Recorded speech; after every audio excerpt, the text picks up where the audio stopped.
Hello बच्चों, मैं हूं अभय सर और आपका आज एक साइंस के नए टॉपिक में स्वागत है। आज आप लोगों को हम पढ़ाएंगे बल। बल क्या होता है और इसकी सारी चीज़ें बताएंगे। ठीक है, तो स्टार्ट करते हैं। सबसे पहले हम लोग बल को समझ सकते हैं। बल जो होता है इसको इंग्लिश में क्या बोलते हैं? फोर्स बोलते हैं। क्या बोलते हैं? फोर्स बोलते हैं। तो अभी तक हम लोग जानते हैं बल आता है एग्ज़ाम में या पेपर में पूछा जाता है, कोई पूछ लेता बल क्या है, तो पता सबको है मगर हम बता नहीं पाते हैं कि बल है क्या। और इतनी छोटी और शार्ट डिफिनीसन बिल्कुल समझिए, आप देख सकते हैं कि आप कभी भूलेंगे नहीं। तो आते हैं, चलिए शुरू करते हैं। तो बल क्या है, इसकी डिफिनीसन हम लोग लिख सकते हैं। वह कारक, बल यानी क्या है? बल एक फैक्टर है। वह कारक जो किसी निकाय में वह कारक जो किसी निकाय में परिवर्तन करता है। क्या करता है? परिवर्तन करता है। बल क्या होता है? वह कारक है जो किसी निकाय में परिवर्तन करता है या करने का प्रयास करता है, बल कहलाता है। तो अब आप लोगों को डिफिनीशन बिल्कुल क्लियर हो गई होगी। बल क्या होता है? वह कारक होता है जो किसी निकाय में परिवर्तन करता है या करने का प्रयास करता है, बल कहलाता है। ठीक है, अब इसके एग्जाम्पल हम लोग अच्छे से समझ सकते हैं। जैसे बोल सकते हैं, क्या होता है, हम कोई कार्य करते हैं तो बल लगाते हैं, तो क्या करता है? निकाय में परिवर्तन करता है या परिवर्तन करने का प्रयास करता है। तो हम लोग क्या करते हैं? बल लगाकर क्या करते हैं? दिशा और गति और आकार में परिवर्तन। ठीक है, तो हम लोग क्या कर सकते हैं? बल लगाकर किसी की दिशा में परिवर्तन कर सकते हैं, यानी कोई चीज़ सीधी दिशा में जा रही है तो उसको हम बल लगा के उसकी दिशा बदल सकते हैं। और गति में परिवर्तन कर सकते हैं, यानी कोई धीमे गति से चल रही है तो उसमें पीछे से धक्का दे दें या बल लगा दें, फोर्स लगाकर उसकी गति को बढ़ा सकते हैं अथवा घटा सकते हैं अथवा रोक सकते हैं। और किसी के आकार में भी परिवर्तन कर सकते हैं। कैसे कर सकते हैं? कोई डिब्बा है, उसमें बल लगा दिया तो वो क्या हो जाएगा? पिचक जाएगा। ठीक है, तो बल लगा के हम क्या क्या कर सकते हैं? दिशा में परिवर्तन, गति में परिवर्तन, आकार में परिवर्तन कर सकते हैं या करने का प्रयत्न कर सकते हैं। ठीक है, तो ये हो गया हमारा बल। अब फिर से एक बार आप देख सकते हैं, तो यही डिफिनीशन बोल रहा है, वह कारक जो किसी निकाय में परिवर्तन करता है, यानी ये दिशा, गति, आकार, ये सारा क्या है? निकाय है। इसमें परिवर्तन करता है या करने का प्रयास करता है, बल कहलाता है। अब आप लोगों को बल की डेफिनेशन तो क्लियर हो गई होगी कि बल की परिभाषा क्या होती है। अब आते हैं इसके बाद बल है क्या। ठीक है, तो बल क्या है? हमारा एक सदिश राशि है। कौन सी राशि है? सदिश राशि है। क्यों सदिश राशि है? बल इसलिए सदिश राशि है क्योंकि इसका क्या पता होता है? इसका परिमाण व दिशा दोनों ज्ञात होती है। यानी किसी पे बल लगाएंगे तो बल की मात्रा हमें पता होगी और दिशा भी पता होगी। इसके पास दोनों परिमाण भी होता है और दिशा भी होती है, इसलिए ये बल क्या है? हमारा सदिश राशि है। तो ये तो हो गया बल। अब बल के बारे में किसने बताया था? बल के बारे में बताया था न्यूटन ने। बल के बारे में किसने बताया था? न्यूटन ने बताया था। तो हम लोग क्या बोल सकते हैं? बल का मात्रक क्या होता है? न्यूटन होता है, जिसे एन से भी प्रदर्शित करते हैं। तो इतना तो हो गया बल के बारे में। अब बल के बारे में ये हो गया। अब बल का एक और मात्रक होता है। एमकेएस प्रणाली में बल का मात्रक पूछ लिए तो क्या बताएंगी? तो एमकेएस प्रणाली में बल का मात्रक क्या होता है? तो इसके लिए हमें न्यूटन का दूसरा नियम याद रखना होगा। उससे हम बल का मात्रक भी निकाल सकते हैं और विमा भी निकाल सकते हैं। तो न्यूटन का दूसरा नियम क्या था? न्यूटन का दूसरा नियम था बल यानी F equals to M A. ये क्या है? न्यूटन का दूसरा नियम है। इसी से हम मात्रक भी बना लेंगे और विमा भी निकाल लेंगे। तो मात्रक बनाने के लिए F तो हमारा क्या है? बल है। M क्या है? द्रव्यमान। द्रव्यमान का मात्रक क्या होता है? किलोग्राम। क्या होता है? किलोग्राम या केजी बोल सकते हैं। और ए क्या है? त्वरण। ए क्या है? त्वरण। त्वरण को क्या बोलते हैं? एक्सेलरेशन बोलते हैं। तो त्वरण का मात्रक क्या होता है? मीटर पर सेकंड स्क्वायर। तो किलोग्राम मीटर पर सेकंड स्क्वायर। तो इसका एक और मात्रक कौन सा हो गया? किलोग्राम मीटर पर सेकंड स्क्वायर होता है। अब इसी से इसकी हम क्या निकाल सकते हैं? विमा निकाल सकते हैं। क्या निकाल सकते हैं? विमा। विमा निकालने के लिए क्या होता है? जो हमारा द्रव्यमान होता है उसको काहे से इंडिकेट करते हैं? एम से। और मीटर यानी लेंथ, लंबाई को काहे से इंडिकेट करते हैं? एल से। और टाइम जो होता है उसको काहे से इंडिकेट करते हैं? टी से। ठीक है, काहे से इंडिकेट करते हैं? टी से। तो अब यहाँ पे क्या हो जाएगा? जो टी से करेंगे तो टी कहाँ पे है? नीचे है। टी कहाँ है? मीटर किलोग्राम पर सेकंड स्क्वायर। अब ये टी नीचे है तो टी को अगर हम ऊपर लाना चाहेंगे तो टी ऊपर आएगा तो क्या हो जाएगा? -2 हो जाएगा।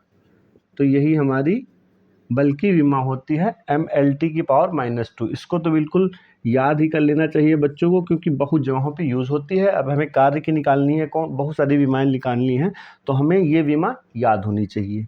तो चलो, ये हो गया हमारा विमा का पोर्शन। अब बल हो गया, बल के मात्रक हो गए। ठीक है, अब बल के प्रकार, अगली हेडिंग क्या है हमारी? बल के प्रकार यानी टाइप्स ऑफ फोर्स। फोर्स कितने प्रकार का होता है, तो इसको भी हम लोग समझ सकते हैं।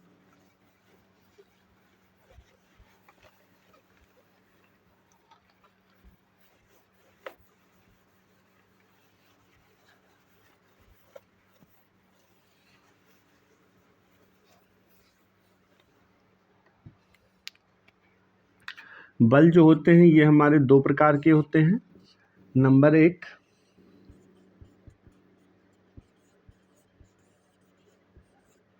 संतुलित बल। नंबर 2, असंतुलित बल। ठीक है, तो ये दो बल होते हैं। बल हमारे दो प्रकार में बांटे गए हैं, एक होता है संतुलित बल और दूसरा होता है असंतुलित बल। संतुलित को क्या बोलते हैं?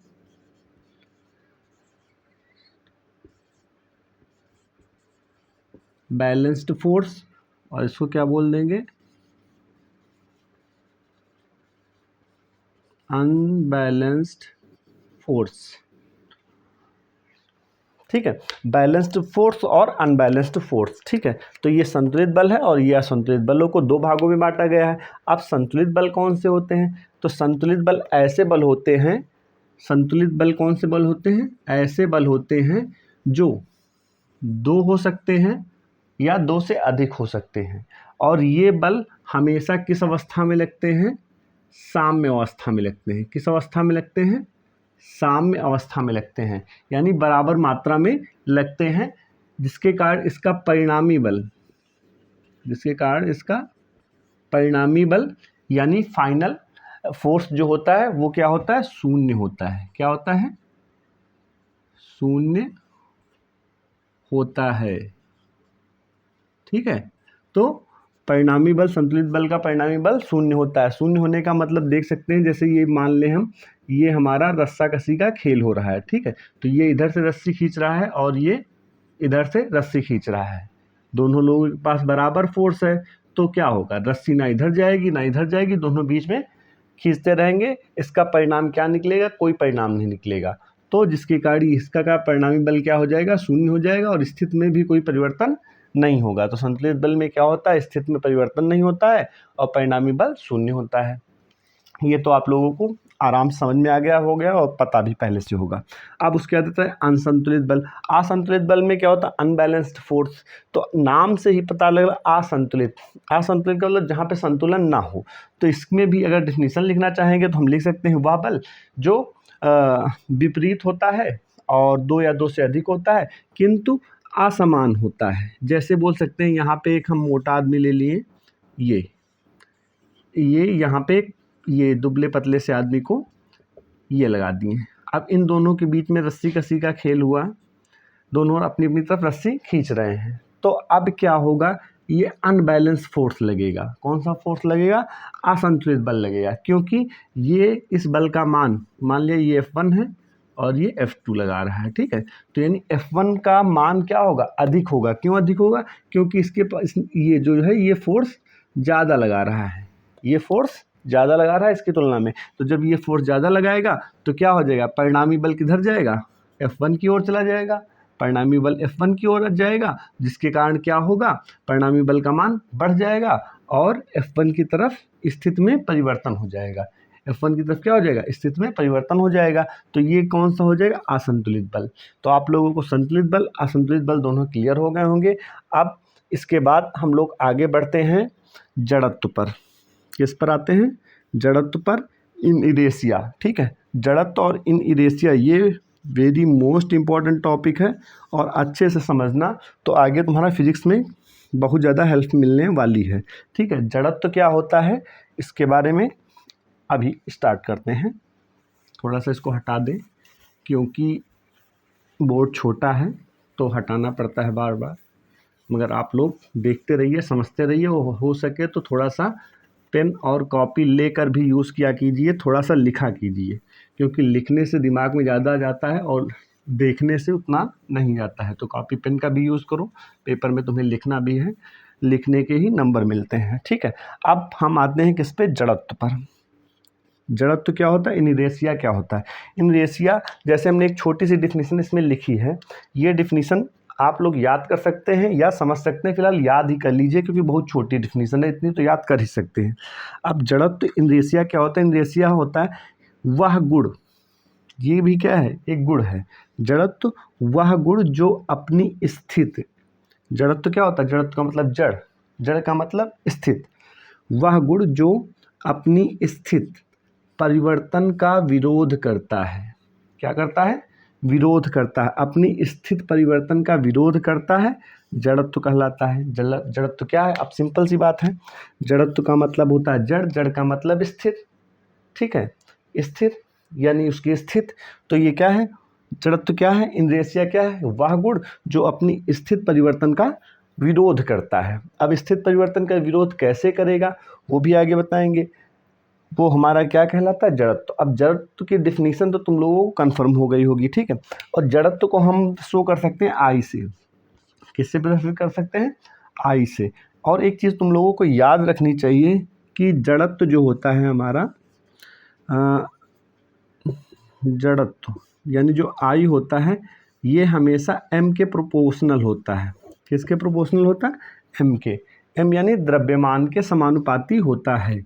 क्यों समानुपाती होता है, क्योंकि कोई वस्तु जितना अधिक द्रव्यमान होगा उसका जड़त्व उतना ही अधिक होगा। जड़त्व का मतलब स्थायित्व।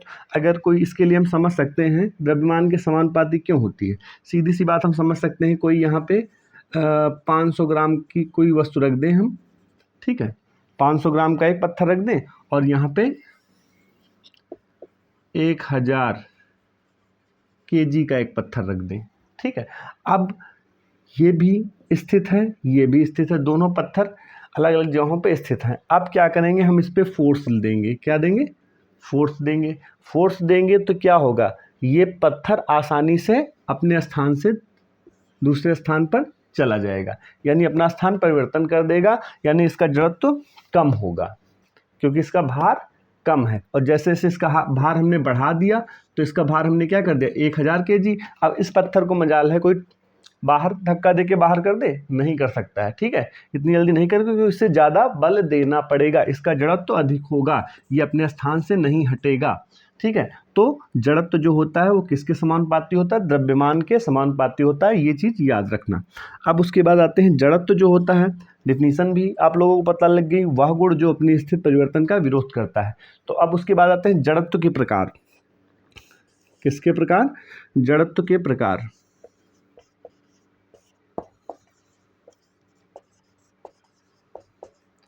अब जड़त्व कितने प्रकार का होता है, तो ये भी जड़त्व भी हमारा 2 प्रकार का होता है। पहला कौन सा होता है, एक होता है तुम्हारा गति का जड़त्व और दूसरा क्या होगा, एक कोई वस्तु क्या कर रही है, गति कर रही है, तो उसके कारण भी क्या होगी, उसकी एक स्थिति होगी, ठीक है, वो भी अभी समझाते हैं। पहला क्या हो गया, गति का जड़त्व, और दूसरा क्या हो जाएगा, विराम का जड़त्व। कौन सा जड़त्व, विराम का जड़त्व। ठीक है, गति का जड़त्व और विराम का जड़त्व। ठीक है, तो गति के जड़त्व को क्या बोलेंगे, और विराम के जड़त्व, विराम को क्या बोलते हैं, विराम को बोल देंगे रेस्ट। क्या बोलेंगे, रेस्ट ऑफ इनरेशिया, इरेशिया। ठीक है, तो इसको विराम को बोलेंगे रेस्ट। ठीक है, तो विराम का जड़त्व, और गति को क्या बोलेंगे, मोशन। गति को क्या बोलेंगे, मोशन। ठीक है, तो जड़त्व हमारा दो प्रकार का हो गया, एक गति का जड़त्व हो गया, दूसरा विराम का जड़त्व हो गया। अब गति का जड़त्व क्या होता है, इसको समझने के लिए, जैसे कोई वस्तु गति कर रही है, कोई भी वस्तु क्या कर रही है, गति कर रही है। जैसे हम बोल सकते हैं हम लोग ट्रेन चल रही है, या बाइक चल रही है, या कोई भी वस्तु हो, वो घूम रही है, चल रही है, ये वो गति अवस्था में है, तो वो गति अवस्था में ही रहेगी। वो क्या रहेगी, गति अवस्था में ही रहेगी, क्योंकि उस पर कौन सा जड़त्व लग रहा है, गति का जड़त्व। और जड़त्व का मतलब क्या, अपनी अवस्था परिवर्तन का विरोध। अगर गति को हमें क्या करना है, रोकना है, गति को हमें रोकना है या गति को कम करना है, तो हम क्या करेंगे, इस गति के जड़त्व पर बल लगाएंगे। क्या लगाएंगे, बल। ठीक है, जब हम इस पर बल लगाएंगे तो ये गति क्या करेगी, बल का विरोध करेगी। गति का जड़त्व क्या करेगी, बल का विरोध करेगी। कभी कभी तुम लोग देखे होगे, साइकिल तेज चलाओ, फिर उसके बाद ब्रेक लगाओ। अगर साइकिल की गति ज़्यादा है या चला रहे हैं तेज अवस्था में है, तो हम ब्रेक लगाते हैं, तो ये गति क्या करती है, इस बल का विरोध करती है, ब्रेक का विरोध करती है। क्यों विरोध करती है, क्योंकि उसके अंदर गति का जड़त्व आ जाता है, वो अपनी गति को बनाए रखना चाहती है, वो अपने गति को बनाए रखना चाहती है, तो इसके कारण वो ब्रेक का क्या करती है, विरोध करती है। तो ये हो गया हमारा गति का जड़त्व, यानी गति जो होती है वो एक समान बनाए रखना चाहती है, वो अपने गति के अपोजिट जो बल लगता है उसका विरोध करती है। यानी ये गति अवस्था में है तो गति अवस्था में बनी रहना चाहेगी, और कोई वस्तु स्थिर अवस्था में है, कैसी है, विराम अवस्था में है। ठीक है, ये खड़े हैं लड्डू राम। ठीक है, तो अगर ये विराम अवस्था में है तो ये विराम ही अवस्था में रहना चाहेंगे। कहेंगे भैया जाओ एक गिलास पानी ले आओ, जाने का तो मन नहीं है मगर मार पड़ जाएगी इसलिए जाना पड़ेगा। ठीक है, तो विराम का मतलब है कोई पत्थर माना रख दिए या कोई मेज रखी है, तो ये मेज रखी ही रहेगी। यहाँ पे ये मेज कब तक रखी रहेगी, ये मेज तब तक रखी रहेगी जब तक इस पर कोई बाह्य बल, इसके जड़त्व से ज़्यादा बल न लगाया जाए, तब तक ये गति अवस्था में नहीं आएगी। तो अब आप लोगों को समझ में आ गया होगा जड़त्व क्या होता है। जड़त्व एक वह गुण है जो अपनी स्थिति के परिवर्तन का विरोध करता है। ठीक है, और जड़त्व जो होता है द्रव्यमान के समानुपाती होता है। और जड़त्व दो प्रकार का होता है, एक गति का जड़त्व, दूसरा होता है विराम का जड़त्व। गति का जड़त्व यानी कोई वस्तु गति अवस्था में है तो वो गति अवस्था में ही रहना चाहेगी, और कोई वस्तु विराम अवस्था में है तो वो विराम ही अवस्था में रहेगी। अगर उसे गति में, विराम वस्तु को गति में भेजा जाता है तो वो उसका विरोध करेगी। यही है हमारा जड़त्व। हम लोग समझते होंगे कि आप लोगों को ये टॉपिक अच्छे से समझ में आ गया होगा, और फिर अगले वीडियो में नए टॉपिक के साथ मिलते हैं। तब तक के लिए धन्यवाद।